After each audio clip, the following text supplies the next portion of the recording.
Good evening to everybody here. There's really nobody better than Kunal Bahl to come and talk about the evolution of India's startup ecosystem. He's one of the biggest stars. There are so many unicorns today, and there are so many founders. My wife wouldn't know anybody's name, but she knows his name. When I said I'm going to interview him, she was like, okay, that's good. So one of the early pioneers of the e-commerce and the entire startup revolution in India. I remember a couple of years ago, or maybe 3 years ago, I was checking how many startups are recognized. It was about 4,000 or so. Today, it's more than 1.5 lakhs startups, number of startups that are recognized by the DPIIT, which is a huge, it's actually a revolution. Kunal has been there from the very beginning almost, right? And he has seen all the happenings that have happened, the peak of 2021, the fall of 22, the return of 24. Yeah, so great to have you here with us, Kunal. Thank you for sparing time for us. And of course, apart from being a founder, he's also a very strong investor now. He's invested in more than 250 startups. So let's start, Kunal. After you take some water. And, like I was saying, you've witnessed the Indian startup ecosystem's, transformation and evolution firsthand, right? You were right there from the beginning. If you look back to your early days, what are the hurdles that you faced at that time that you think are not there or not so critical today? Firstly, it's a pleasure being here, and thank you for inviting me to this great event. I was talking to Ravi earlier that this is, I think, the 8th edition. It is, which yes. is fantastic. In today's day and age, to sustain a media platform over 8 years is quite an accomplishment. So congratulations to the team. And thank you to everyone who's in the audience. I'm often asked, what I started my entrepreneurial journey with my best friend from school, Rohit Bansal, 18 years ago. And 18 years ago, there was nothing known as a startup, right? You either joined a family business or you did a job. This twilight zone of two 23-year-olds going and starting something of their own without family money and with other people's money, with no revenues and no, obviously, only some minor losses. No monthly income. Yeah, well, almost no income also. And people giving you money in exchange of shares in your company, something which is now national parlance, thanks to so many startups and TV shows, etc. That was not the case then. So I'm often asked, what has changed over the last 2 decades? And I respond saying, what has not changed? Everything has changed, right? The quality of founders, the quality of thought process, the number of investors. I remember there were all of 6 investors back then in India, and most of them were US returned professionals or bankers or consultants, etc. Right. They themselves didn't have a lot of understanding of the Indian market, so it was sort of very difficult to converse about what we were building. There were all of 7 million internet users in India then, right? So you can imagine the business models that exist today, most of them just could not exist at that point in time. Correct. Absolutely. So almost everything has changed. Regulations have come and gone, founders have come and gone, investors have come and gone. Everything is very different, and I can tell you the next 10 years it's going to be the same. When we look back to present day and we ask, what has changed in the last 10 years? I can tell you everything is going to change all over again. What are the main things that are going to change, you think? Look, I feel that after the dawn of the internet, which was, let's say, late 90s, after about 25 years, we are seeing probably arguably the most significant tectonic plate shift with AI in the world of startups and the world in general. There have been a few other waves that have come last few years, right? Like Web3, crypto, blockchain, etc., which also I'm sure many blockchain conferences have happened in our country. Absolutely. But clearly all those waves have waned.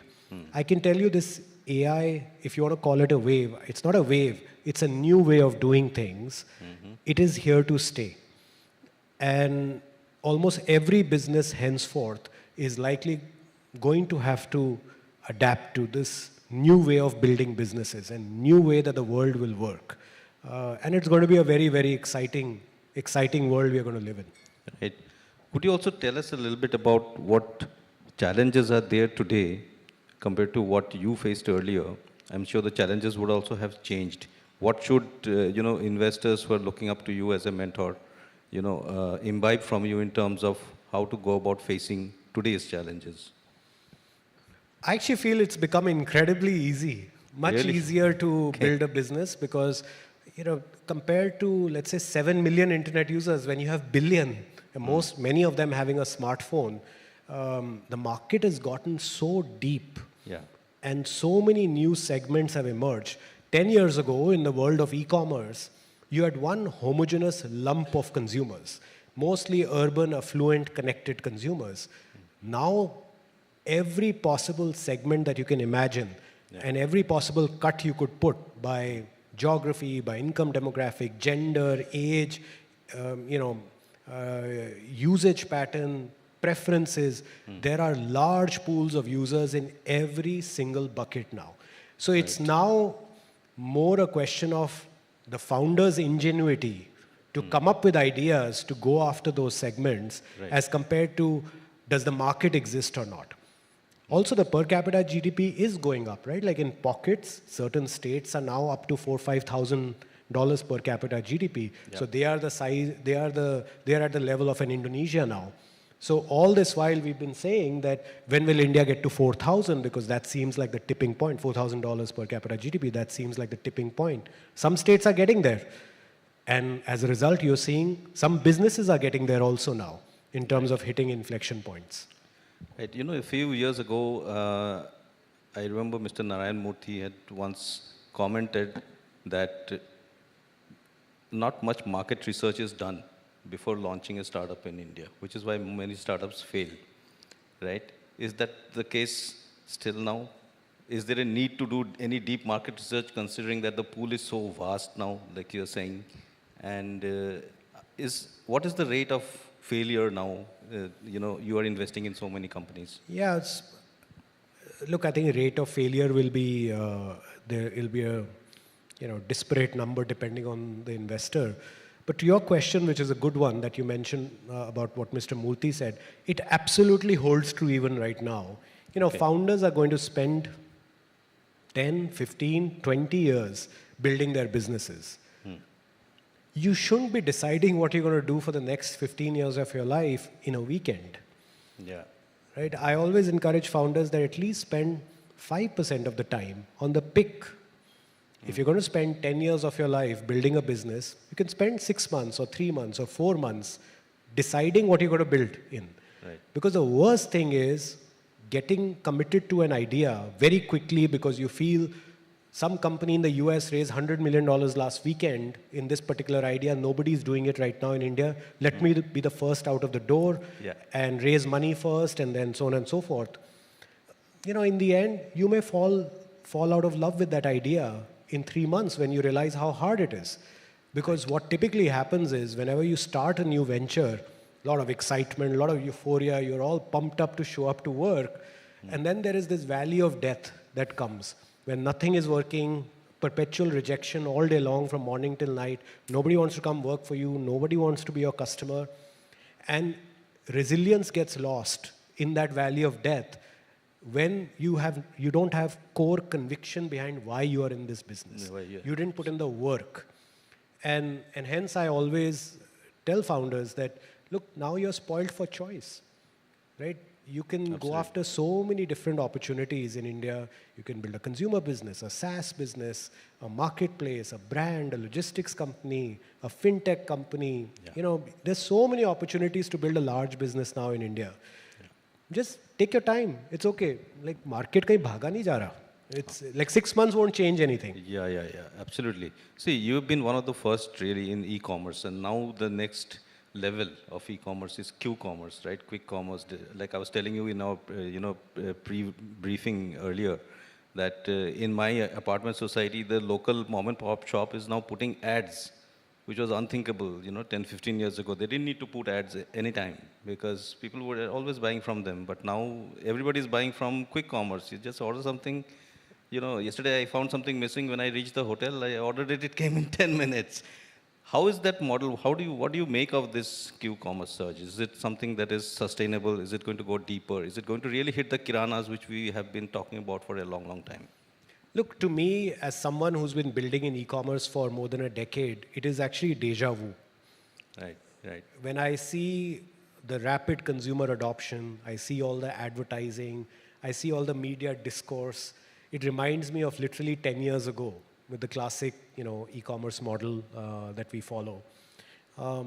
Even at that point in time, there was a lot of discussion about, is this the end of retail? Is this the end of this, end of that? Yeah. Nothing ended actually. Yeah. Right? Like True. They have somehow figured out a way to coexist. Consumers get a slightly different experience offline. They get a different experience online.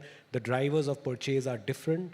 And offline retailers have also adapted over a period of time by enhancing their experience and assortment online, offline and online. I feel it's too early in the journey of quick commerce to, plant a flag either way, that this party won or that party lost. That said, maybe, in certain high density pockets, there may be some pain that kiranas must be facing. But I don't feel it is stress. I think that may be some pain. Now, I don't also think we have seen the last of how the quick commerce economics shape up. Okay. As an investor in many, many, many brands that are very successful on quick commerce and e-commerce in general, I can tell you the traction is phenomenal. There's no question about it. Right? Where many of our investee brands are doing anywhere from 20 to 50% of their revenues on quick commerce right now. That said, there is a perpetual push and pull that you see in terms of the economics between quick commerce companies and the brands. Eventually, this will settle. Some equilibrium point will need to be met where the economics will need to make sense for both parties for this to be a lasting, enduring business model for e-commerce. Right. We're not there right now. Right now, you're hearing about large burn rates, which are obviously not sustainable. So somewhere those burn rates will have to come down. Someone will have to pay for the increase in the economic viability of the model. And where the demand settles then will really determine what is the future of the offline and the online, like the Kirana model and the quick commerce model. Right. It also, like you said, the cash burn, logically, if I look at it from a layman's perspective, the cash burn is supposed to be higher. If you're doing a Q-commerce model, you have to bring in more warehouses, more dark stores, more people to service, anywhere you're servicing, you'll have to get there in 10 minutes, which means phenomenal amount of back-end infrastructure has to be created. So what is the level of cash burn now in Q-commerce, and what is the path to profitability? Is there any hope of profits? I think that you should, I don't run a quick commerce company and we are not investors in any of them. You should ask them, but at least from the outside, I think of quick commerce as just very, very, very similar to offline retail, right? Okay. Where what are the levers that an offline retailer uses to grow their business? They launch new cities, they set up new stores, they have to be very specific about what assortment they will carry and what assortment they will not carry because they are space constrained. Absolutely. Right? And the fourth and very critical one is pricing, because eventually there is very limited differentiation in selection. Because you're space constrained, more or less everyone ends up carrying very similar assortment unless it is largely a private label retailer. Yeah. But if you're a multi-brand retailer, largely if you look at in the offline space, there's limited differentiation in assortment. Then the differentiation is largely location, where you locked up some prime real estate before your competitor did, which doesn't seem to apply in quick commerce, because if all you need is a dark store in a not so prime location, all your competitors can get it. Yeah. So the primary differentiation over time seems to have become price. And price is always a tricky differentiator. Yeah. And which is the point I was making earlier, that eventually there will have to be some equilibrium that reaches between the brands and how much margin they're willing to part with, and the quick commerce companies in terms of how much subsidy they are willing to provide in order to become lasting, enduring companies, which I'm sure all of them want to become. Right. Talking about profits, you have always been a very strong proponent of, startups building profitable businesses, right? It has to be strong business, growing business, profitable business. Like you said earlier, to my earlier question, think through what you're going to do. Don't just think over the weekend and all. Tell us a little more about this approach towards profitability. Yeah, I think it's all from personal experience. I can tell you, like in the same group, we have two businesses. We have Snapdeal, where a lot of money was spent, partly also because this is pre-Geo, pre-4G, Right. where we had only 100 million internet users and Yeah. we had to kind of convince them to buy from us. Yeah. And so a lot of money was spent in the initial infrastructure, consumer behavior, marketing, discounts, etc. But it was a good learning experience for me. Now, obviously, we don't lose any money. We ship millions of orders a month. But while we operate in arguably the most competitive e-commerce market on the planet, for 9 years we've raised zero money, right? Which is an accomplishment in itself. But it was from a lot of learning and a lot of reflection. We also have another business in another company in our business, which is called Unicommerce, which was listed, which got listed last year. Yeah. That business never burnt any money, never has raised any primary capital. Even in the IPO, we didn't raise primary capital, has been a cash-generating business from day one. So having seen both the journeys, one business that required a lot of capital to get to this point, one that grew with internal accruals very organically, patiently. Personally, I prefer the latter. You're in more control of your destiny, you have less stress, you enjoy building the journey of company building, and you're less subject to the vacillations of the financing markets. The US rates, बढ़ा दी उन्होंने, तो suddenly the market collapses. You don't care. You just quietly build your own business. Right. So, and there's always been this obsession around unicorns, etc. So and something I never liked, right? Like, or at least over a period of time, had grown to dislike, I should say. This concept of unicorns, $1 billion, 8,500 crores, and it's a valuation benchmark, it could be a zero revenue business and a unicorn, right? Or absolutely. a massively loss-making business and a unicorn, or a subscale business and a unicorn. So I said we should counter a phrase with a phrase. So I came up with this phrase called Indicon, which is a 100 crore net revenue business as per the MCA filings, Right. and profit making started in the last 15 years. Because I feel where our ecosystem is in India right now, we need thousands of these Indicons, not 500 unicorns. क्या करेंगे हम लोगों मतलब valuations का क्या करेंगे? What we need is a strong bedrock of revenues and profits, and eventually these will grow into so-called unicorn valuations. That is an eventuality. It's rare to find a business that gets to 100 crore plus revenue profitably and then shuts down. But with unicorns, that tends to happen.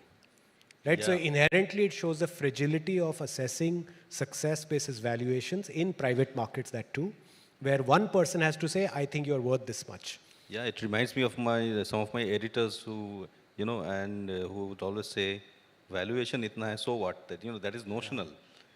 What is And the money in the bank? and also, Where's the cash? See, in public markets, it's different, right? Like many thousands or tens of thousands or lakhs of people are in some ways deciding your valuation every day.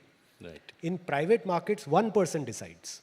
One person says, I think you're valued this much, done. Everyone believes you're valued that much. That's true, that's true. So, we were talking about Q-commerce, and like I mentioned initially, you have invested through Titan Capital, you have invested in 280 plus startups across different areas like SaaS, health tech, consumer, everything. And now you were also talking about how AI is going to, is something that everybody will need to do. But what is the next big disruption that you see coming in the Indian startup ecosystem? Anything you have in mind? I think outside of the obvious one, which is AI, and I spoke about it already, I can talk about one more, which I feel is, most people think that it's now done, and I feel it is just getting started, which is around brands. I feel India is highly, highly, highly underpenetrated when it comes to quality brands which speak to specific audiences in a highly authentic manner. So, if you meet a lot of investors right now, they'll be like, oh, the new brands, the D2C brand stories over in India. I personally feel it is just getting started. Because when I travel the country and I meet consumers, I go to their houses, go to their kitchens, I go to their bathrooms also just to check what are they using. Yeah. I open their cupboards, open their fridges, and the level of acceptance they have to brands that have never advertised on TV, don't have brand ambassadors, is outstanding, is incredible. So there is an inherent trust that has crept in amongst the Indian consumer with new age brands. And these new age brands are going to give a real fight to the traditional brands. Yeah. And tremendous amount of value is going to get created on a going forward basis by these new age brands. You mean the startup brands?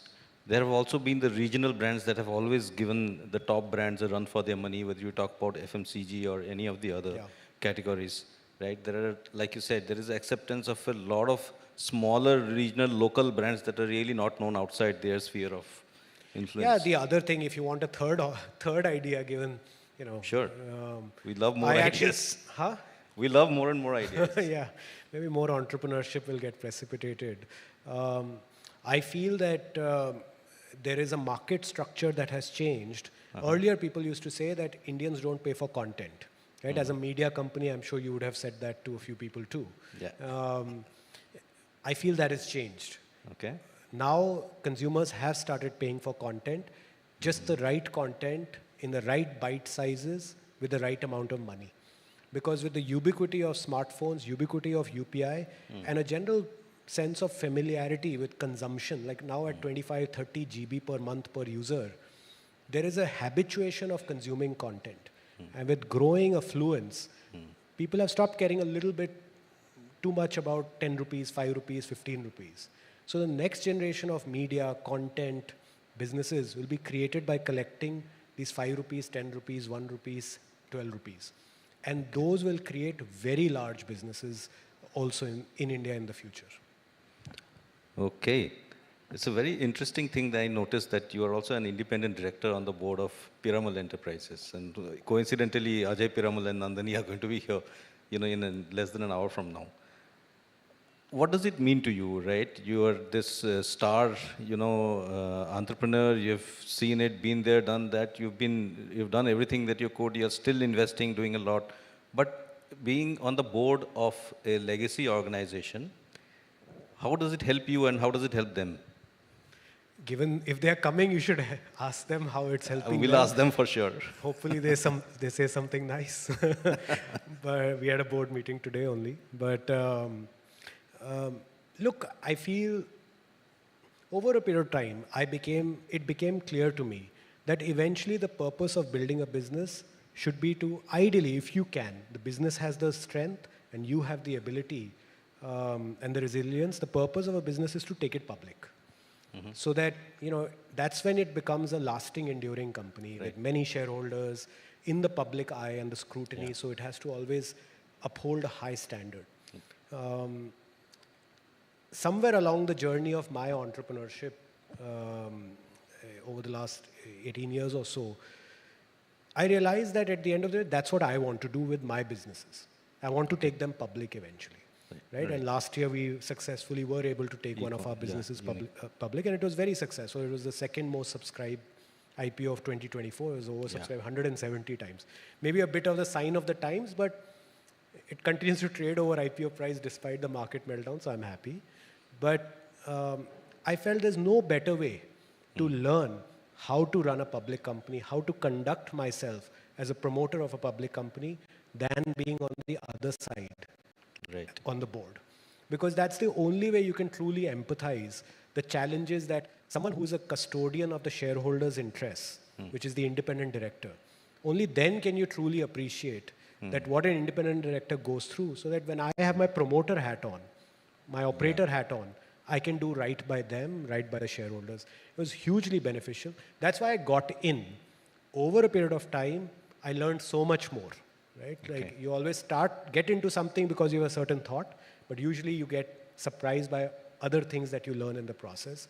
Right. It's been a phenomenal experience for me just being in the company of such stalwarts, right? Mr. Piramal included, and other luminary directors, late Mr. Wagul, Mr. Ramadurai, I was the youngest person, I still am the youngest person on the board, and I think it speaks to his greatness, his foresight, his vision to want someone like me on their board, that maybe he thinks that I can add some value.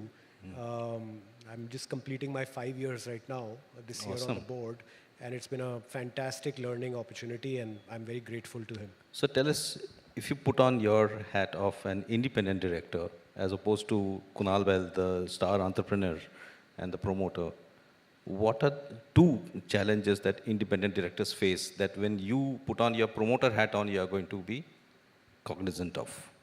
Yeah, I think one of our directors, who I really look up to, Mr. Akhil Gupta from Bharti, who's vice chairman of Bharti, who's really, he's my mentor.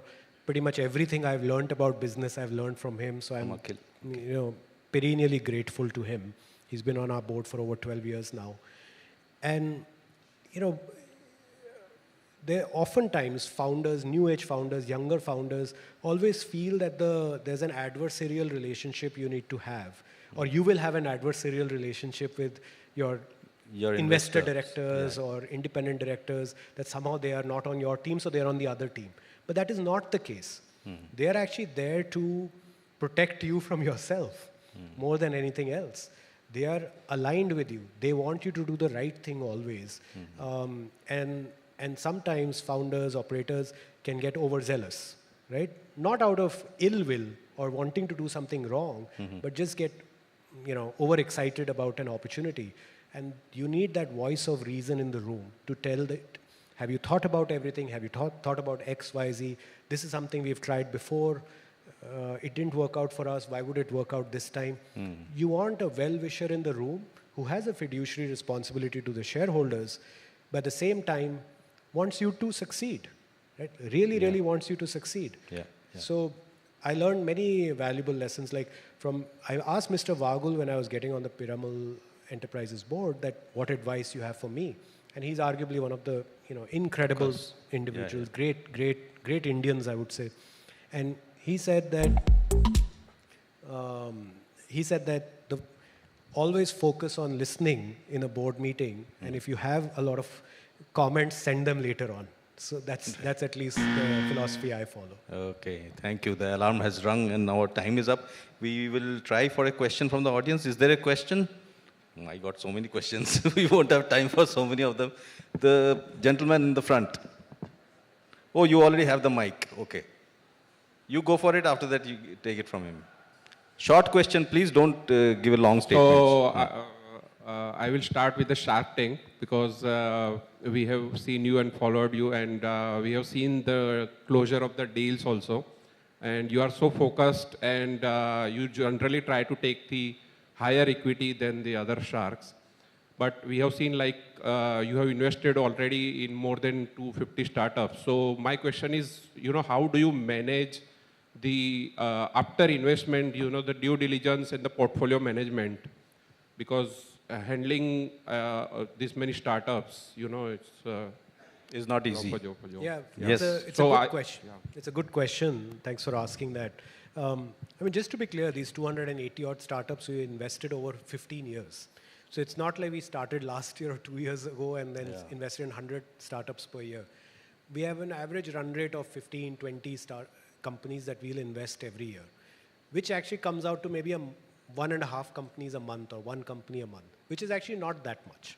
So at least at Titan Capital, we have very high bar, and we've been very blessed as a result to partner with really great founders, and the results automatically followed in terms of the portfolio. But the credit goes to the founders. I think the really good question you asked was what role do we play after we've invested? Because I can tell you the same mistakes I made and same mistakes I've made other founders make, I've seen other founders make. Every founder, however smart, well-read, well-intentioned, humble they are, they want to make the same mistake again and again. And usually those mistakes are spending too much money too soon, hiring too many people too soon, having too many passion projects going on in the company, worrying too much about competition, not giving enough regard for regulation. It's the same mistakes everyone makes. And at least my job in the early days, because we do very early stage investing, seed, pre-seed investing, usually the first or second check into the company, is to ensure that we allow we don't make the company go through mortality because of these cardinal errors that entrepreneurs, dozens or hundreds of entrepreneurs before them have made. And how we do that is when we invest in a company for the first 6 months, we will meet them every month, thereafter every 2 months, and thereafter a steady state cadence of 4 times a year, so every quarter. But each of the companies has to send their monthly MIS by the 20th of the next month. And the single biggest value add I think we make, I can talk about reams upon reams about, oh, we add this value, we add that value. I can tell you the single biggest value we add is the discipline around maintaining an MIS and sending it to your investors. That actually automatically shows the mirror to the team to the operating team every month, and it ensures that whatever is going wrong, they fix it quickly. Awesome. Thank you for the question. Last question. Okay. Good to see the shark and real. I'm Pankaj Jain, representing Pro Growth Ventures. I have an out-of-box question, taking you back to your Snapdeal days. I want to know, curious to know the story behind Snapdeal Nagar. How did that happen? And was it deliberate? Was it a strategy? And what was the impact? Yeah, I think it's funny you mention it because it's been many years anyone's asked me that question, given this is now 12, 13 years ago. Just quickly, I know you're out of time, but one of our colleagues, this is now maybe 13 years ago or so, one of our colleagues in the office, his wife was from a very small village outside, I think, Panipat in Haryana. And apparently the children were not going to school. So why the children were not going to school was that the mothers had to go walk 5 kilometers or 3 or 5 kilometers to fetch water in the morning. And so they could not leave the kids at home, so the kids would go with them. And then they would start playing in the water, they would never go to school. And it's very sad, but true. So we said, can we do something as simple as putting water hand pumps? They costed about 1 lakh, back then 50,000 rupees each. We just put I think 10 or 12 water hand pumps. And in appreciation of that, the village elders decided to rename the town, the village, Snapdeal Nagar. So that was about 12, 13 years ago. But that was really the background. So you've left as much of a stamp on the rest of the startup ecosystem as you've done on Snapdeal Nagar. Kunal Bahl, thank you very much for coming and spending time with us.